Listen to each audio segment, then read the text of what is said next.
on Christmas Day, or Boxing Day, when the leader of His Majesty's opposition decided to take us on and accuse us of being lying and fraudulent about our membership numbers. Wasn't she asked to apologise? We got a number of different media channels and journalists in to check the actual database, the back end, proved that we were right, she was completely wrong, and just said, look, we all make mistakes, just apologise, Kemi. She's refused to do that, so Nigel announced over the weekend that we're going to make our own constituency seat a key target at the next general election, just to give Kemi a little bit of something to think about. And also, because of her actions on Boxing Day, she managed to gain herself the first Plank of the Week nomination and victory, so she's now the first Plank of the Week of the year is Kemi Badenoch. Well, and she did us a favour, is the truth, because actually, I mean, look at our membership numbers. We went through their number of, give or take, 130-odd thousand, and now we're up at 170,000 plus and still rising. So we think actually she personally was responsible for adding 10. Hey mate, put on these gangs issue. I think he did the right thing there. Put Keir Starmer very much on the back foot. Starmer's now come out and said, now what we're going to do is we're going to enact the J report, all the things that were recommended in that 2 years ago, we're suddenly now going to action them. I don't know why suddenly now he wants to action them, but we're going to expect to hear something from him today on that. I mean, this grooming, this child rape scandal, I've been describing it as one of the most horrific scandals to afflict the UK in the last 2 or 3 decades. The more you read about it, and what's extraordinary is that it sort of hits the news and then disappears. And over 2 decades, I mean, it's as bad or worse than the infected blood scandal and also the post office scandal. And look, I just don't see any rationale for not having a national public inquiry. And those who say, well, we've got lots of local inquiries and there's already been... We've already had one. We've already had... The truth is, when you actually dig into the detail, and the devil's in the detail, this national inquiry, actually, it only looked at 6 towns. We think there are some 50 towns that have been involved. And of those 6 towns, none of them were the towns about which we've already heard about. The Telfords, the Oldhams, the Rochdales, the Rotherhams of this world. So actually, the existing inquiry, frankly, was very limited and doesn't go anywhere near far enough. And what Mr. Musk and others, and we've been saying, and we're calling for a public inquiry, is that we're concerned about who knew what when, who genuinely covered something up and didn't. And I think it's pretty extraordinary. And I can reveal exclusively on this show, having talked about this yesterday morning, I was contacted yesterday evening by email by a councillor who shall currently remain nameless from Oldham, slightly warning me off, saying, nothing to see here, don't go. Oh, really? Yeah. And so I'm digging into it, and I shall be making inquiries, but I'm thinking, hang on. So I'm just sort of making a general request for a public inquiry, and all of a sudden I'm getting an email from an Oldham councillor that says, nothing to see here, Mr. Tice, go away. And now that we know what Simon Danchuk's been saying about him being warned off specifically by Labour leaders in Rochdale, we also know from Lucy Allen that she was not only warned off by Labour politicians, but also warned off by the police, who basically said this will be bad for your career. And also, it appears, warned off by other Tory MPs. So, I think we need to know why were so many people in senior positions, whether it be police forces, whether it be local councillors, whether it be in mainstream political parties, why were they basically trying to sort of prevent due process and analysis and exposure? What were they covering up? Their own incompetence or what? Yes. For almost a decade, rumours swirled about children being raped and brutally assaulted in a small town in northwest England. Every time we went up, it always led to something sexual. Anything from kissing right through to, sleeping with the person. She was handed over to his supposed nephew simply as a birthday present. Scores of children were being groomed by predominantly British Pakistani men. They targeted teenagers on the streets of Rochdale. All 5 were white and from troubled backgrounds. Rochdale preceded Jimmy Savile, Max Clifford, Rolf Harris, all of that. Everything that we now know of and think of in terms of child sexual abuse followed Rochdale. We discover how it was possible for so many young girls to fall prey to these perpetrators. And so the girls, either too scared to refuse or given so much to drink they didn't know what they were doing, were driven across the north to have sex with queues of men. And why they then found it so hard to escape. If he wanted something, it was either or it happened in a bad way. Their cries for help going unheard by the very people who should have been protecting them. Maybe they just thought I was some stupid kid and it just didn't mean anything. Police and social workers failed to acknowledge that the crime is going on. It's very clear that abusers in Rochdale were laughing. The people who should have been looking after these girls were effectively turning a blind eye to rape. We need all balls on deck! No matter the... Felt like it was my boyfriend's and that's what you do. Plus they'd bought me beer, so, can't really say no. I think we forget that grooming meets a need. Quite often it meets a need in the young person to feel loved, that somebody cares about them, to feel like they're in a relationship. And I think how grooming typically works is once you know you've got a young person to a position of having complete trust in you, then you will manipulate the situation to make them think that they owe you something, that you're deserving of something, and make them think that it's totally normal, for example, to demand sex from them in exchange for the fact that you've given them alcohol or cigarettes or things like that. Known only as Girl A for legal reasons, this child's ordeal began weeks earlier, when she started visiting 2 local Rochdale takeaways, Tasty Bites and the Balti House. Girl A was brought up initially on the west coast of Lancashire, but then her family moved to the Rochdale area. She fell into the clutches basically of an older girl who initially seemed to be a really good friend. But on one particular day, the suggestion was we will go to a takeaway, we can get some free food, which they'd done before. And actually, it was a complete betrayal in that she was being groomed. A worker in one of the takeaways, 55-year-old Shabir Ahmed, appeared to offer a warm and comforting refuge for Girl A and her friends during their numerous visits, giving free food, alcohol and cigarettes to the girls. This went on for several weeks, until things took a sinister turn. On this particular afternoon, Shabir Ahmed, he said that he just wanted a chat. He starts talking to her about, I've given you things, now it's time for me to have something. And then ushered her upstairs. She was reluctant, but felt that she had no option but to go up. Bear in mind, she's very much a child. He's in his 50s, and suddenly she realises it's payback time. After the men had befriended the girls, they would invite them upstairs. This is one of the rooms where they were plied with alcohol to get them drunk, and this is one of the rooms where they were sexually exploited. For some of the girls, it became a way of life. It's very clear that abusers in Rochdale were laughing. They were able to absolutely exploit a situation where professionals were not doing anything or not doing anything proactive to remove children from abusive situations. I think the most shocking element is that the people who should have been looking after these girls, should have been in place to protect them, were completely failing in their duty, effectively turning a blind eye to rape. More than 2 years later, in December 2010, Greater Manchester Police formed a specialist team of officers to deal specifically with sexual abuse cases, having by their own admission previously been too focused on other forms of crime. They actually formed an operation called SPAN, which really got to grips with it. Their attitudes fundamentally changed. They really wanted to believe victims rather than not believe them, which was the default position beforehand. Namaskar, welcome back to Media Scan and wish you a happy new year. Viewers, the 6-month-old Keir Starmer government in the UK has been hit by the biggest political scandal of its tenure so far. The case of grooming gangs running riot in the UK, victimizing minor girls and teenagers, and the administration as well as the government trying, in fact, to victimize the victims and protect the perpetrators has become a global controversy. So what is this whole scandal about? Let's take a look. The Keir Starmer government has been hit hard by the scandal of grooming gangs this week. These gangs victimize minor girls of various communities to sexually exploit them over long periods. Almost all the gangs are run by Pakistani men. Parents trying to raise the horror have been put in jail or been told to keep silent in the name of diversity and pluralism. Horrific cases of minor victims facing the law instead of their perpetrators, or journalists being put in jail, are also doing the rounds. The entire controversy made global headlines when ex-owner Elon Musk raised it online. PM Starmer stalling these complaints when he was heading the Crown Prosecution Service, and Safeguarding Minister Jess Phillips refusing a national inquiry have put the UK government in a very bad light. Pressure is now building for the removal of Minister Phillips. Meanwhile, the British media is also facing flack for not doing its job.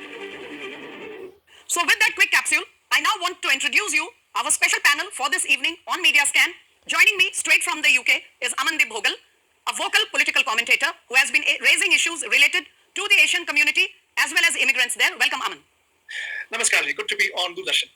And also with us, Pandit Satish Sharma, another social activist, has been actively organizing seminars, debates, discussions on various issues which are plaguing the immigrant community and has been actively working on this particular subject. Welcome, sir. Namaskar. Namaskar, Jai Shri Ram. A pleasure to be with you, Smita ji. Wonderful. But I want to come to Amandeep here first. Aman, do tell us in the beginning, why are these gangs of rapists and child or teenage abusers often referred to as grooming gangs? What is the background? Well, it's quite simple. This is a national disgrace of national proportions, and it's a national scandal, it's a national cover-up, and it's a cover-up for a very simple reason, because for a very long time, for decades, going back as far as the 1970s, you've had these gangs of rapists, primarily Pakistanis in the UK, who have been grooming, so to say. So they will take hold of a young girl, and they will in many ways entice her, encourage her through various means by pretending to be an adult figure that she can trust, by trying to give her gifts, by trying to entice her with other things, and then win her trust, and then groom her to be sexually exploited by other people around the main gang leaders. And this so if that be the case, Amandeep, if that be the case, how is it that the British society and more particularly the administration, the law and order machinery, did not do anything to stop people from trying all these horrific, experiments?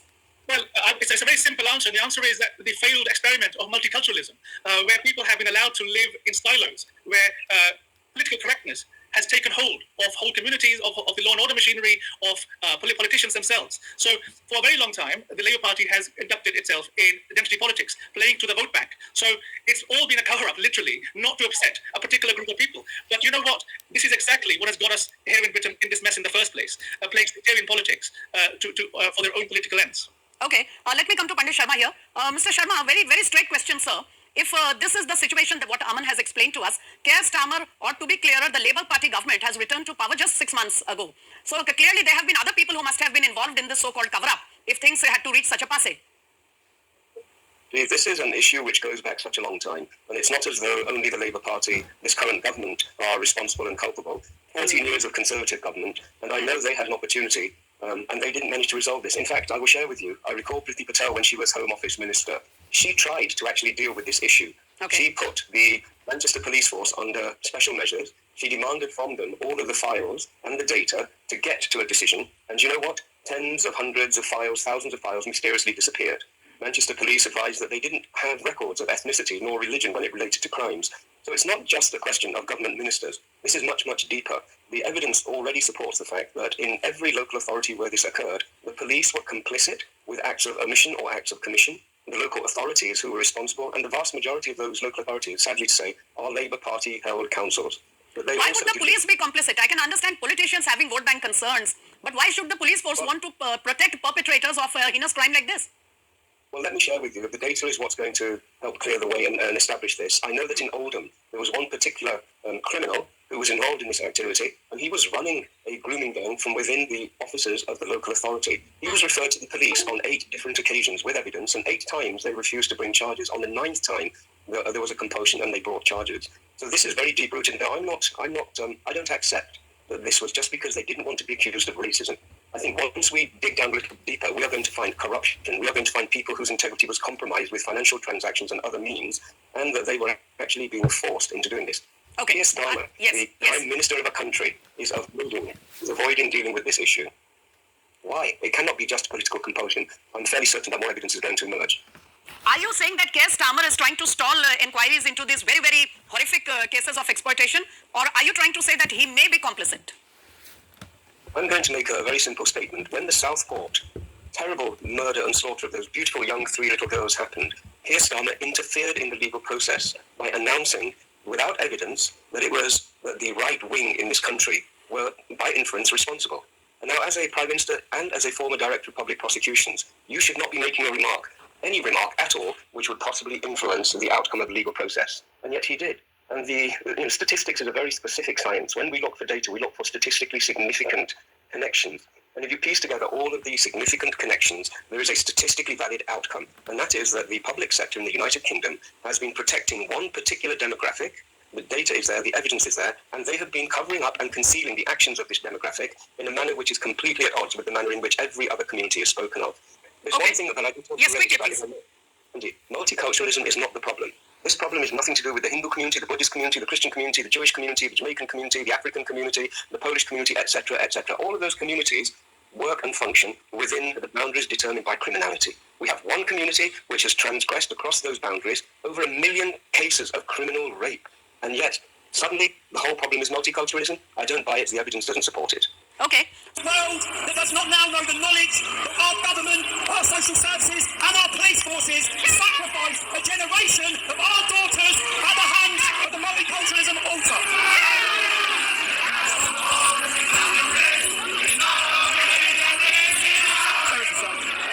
On the writing outside this court, it says we will defend the children of the poor and punish the wrongdoer.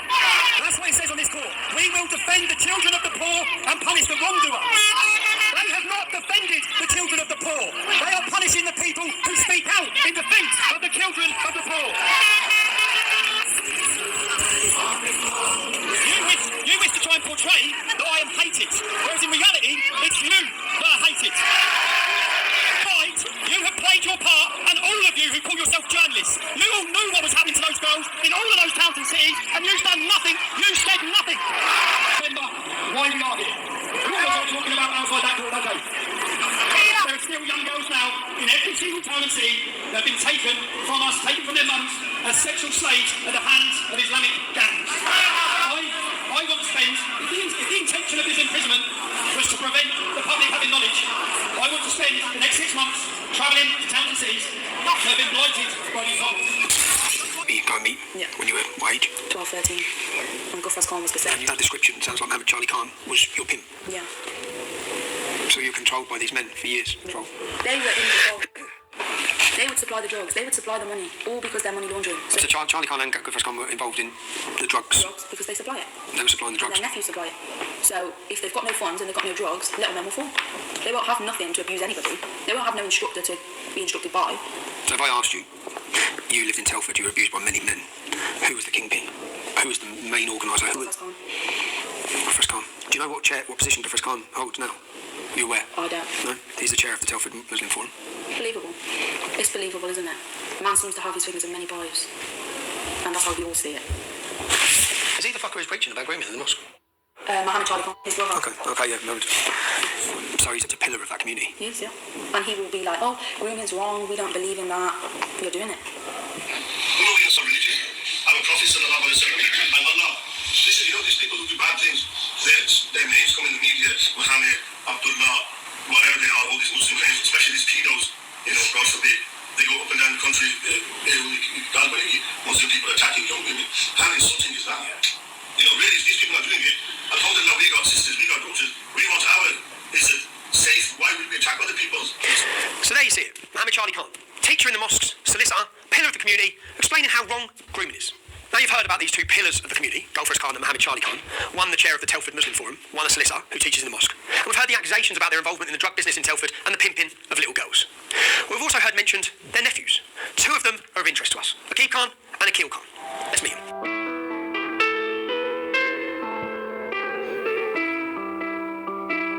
You ever see me in a Rolls Royce, a 6 or 7 star hotel, living my life to the fullest? Don't get jealous of me, because I worked my ass off to get it. Nobody handed me nothing. Wake your ass up. Awaken the beast inside. It's game on.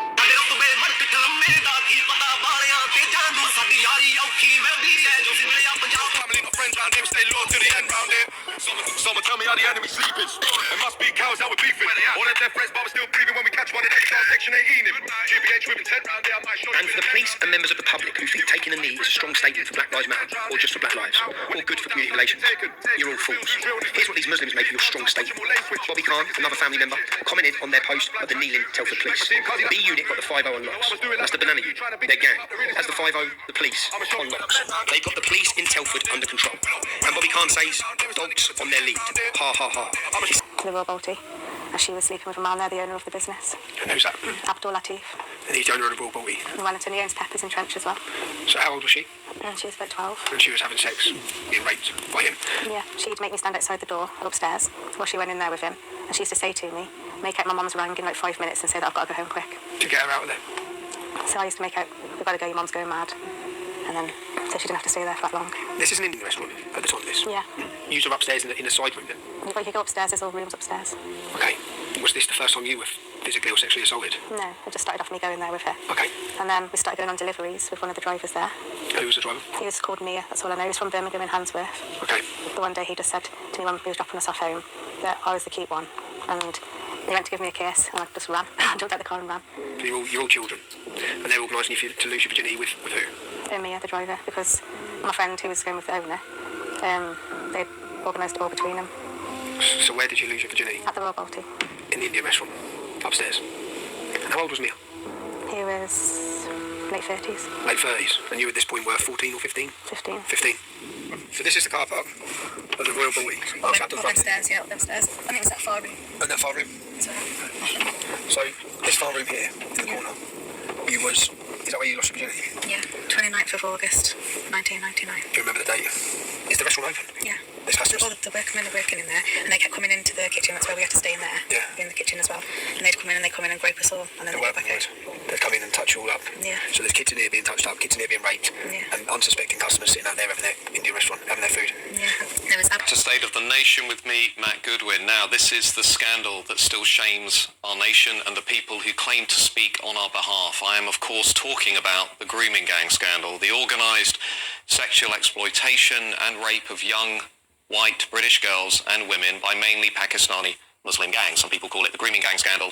I think we should just call it the rape gang scandal. Now, a court transcript from an Oxford grooming gang trial in 2013 has gone viral in recent days, owing to the horrific details that are so utterly debased, revealing the extent of the nature of the abuse that was handed out to girls as young as 12 and 13. So shocking are the details that the screenshots have millions of engagements online over the last few days, and even Elon Musk has weighed in, claiming that Reform and the Reform Party, is our only hope. I'm not going to share all of the details from that court transcript on this programme. They are simply too horrific. I have tweeted some of them, so if you're interested, you can go and see. But I'm joined now by the former Home Secretary, Suella Braverman, who, to give Suella Braverman credit, was one of the only frontline politicians in recent history to really call out this scandal. Suella, it's good to have you with us. Now, I'm going to ask you the question that many people have been asking online over the last few days, which is why on earth, given the horrors that we are reading about, have so few people faced justice for overlooking this scandal, for failing to engage with this scandal, for failing to chase down the perpetrators? Why have not more heads rolled as a result of this grooming gang scandal?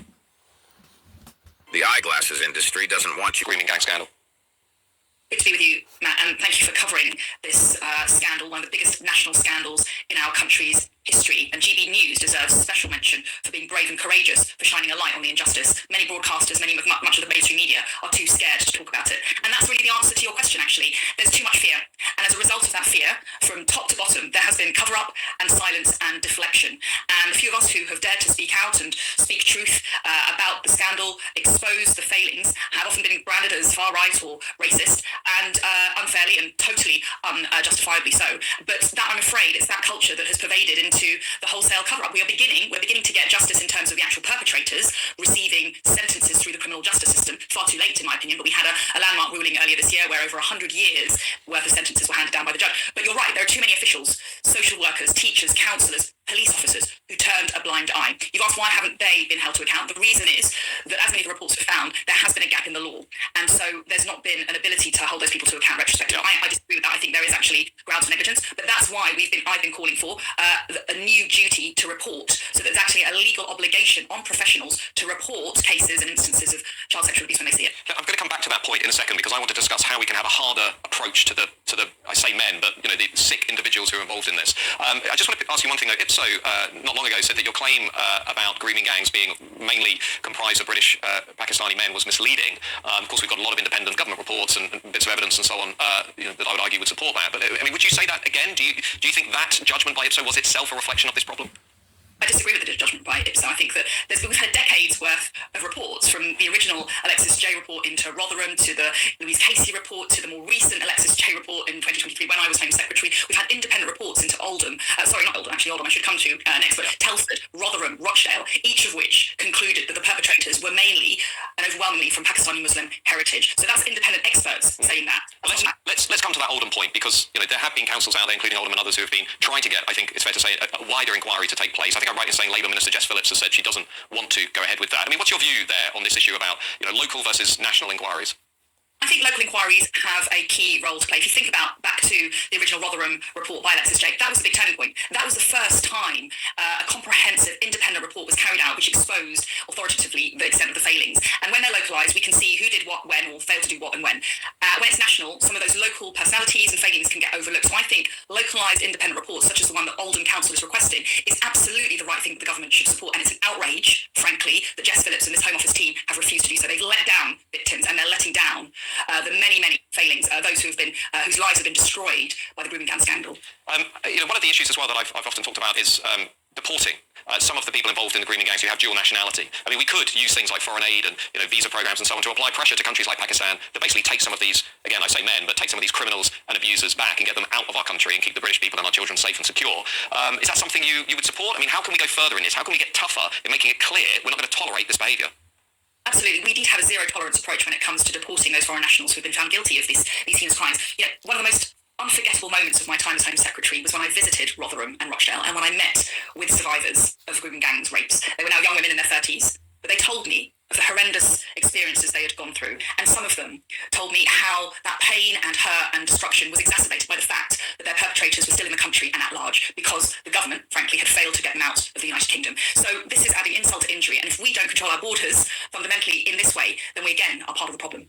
And it's also a problem I've seen in the universities. I remember not long ago speaking to academics at the University of Oxford talking about this scandal, and they denied that it was a serious scandal, at which point I had to point out to them that Oxford had a well-established grooming gang and that actually they were sort of falling over themselves to deny that this was a scandal of national significance. But out there, in terms of the wider country, the people watching this show, I mean, the industrial scale rape and harassment of young white girls is something that many people out there just can't get their heads around. And there have been people online today saying, look, it's time to name and shame public officials, police officers, social workers, local politicians who failed to take action. Would you agree with that?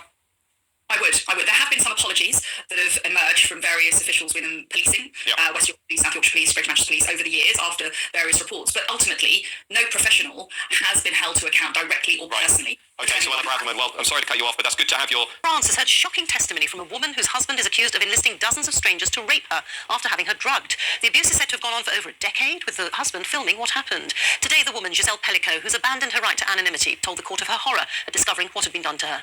Our Paris correspondent Andrew Harding has the story, and his report contains distressing detail.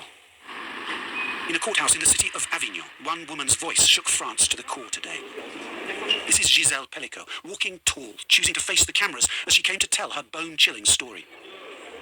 On trial here are these 51 Frenchmen, all accused of raping Pellicot as she lay unconscious in her own bed, drugged by her own husband. In the courtroom, facing that husband, pictured standing here, Pellicot described the moment her happy marriage collapsed, when a French policeman showed her pictures from her husband's laptop, pictures of strangers raping her. Her testimony, spoken here by a translator. It was hard to recognize myself. Then the officer showed me a second photo, and a third. I asked him to stop. It was unbearable. I was lifeless in my bed, and a man was raping me. My world fell apart. I'm speaking now not for myself, but for all the women who are drugged and abused. After giving evidence, Pellicot kept her composure in front of the media. I think I've said everything I could. It's not easy. There is a lot of pressure. We're going to have to fight to the end. This trial is going to last 4 months. Pellicot's husband, Dominique, has already confessed to everything, to repeatedly drugging his wife over the course of more than a decade. But many of the other men, also on trial for raping her, have told police that either they didn't realize she was unconscious, or they assumed her husband's consent was enough. But that kind of argument has provoked fury. Today, the husband's lawyer said other accused might argue it was sex, not rape. But when the videos themselves are shown in court, there will be no doubt what really happened.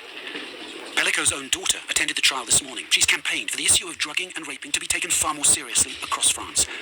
And outside court, activists called for the courage shown by one woman to lead to wider changes in laws and attitudes. Andrew Harding, BBC News, France.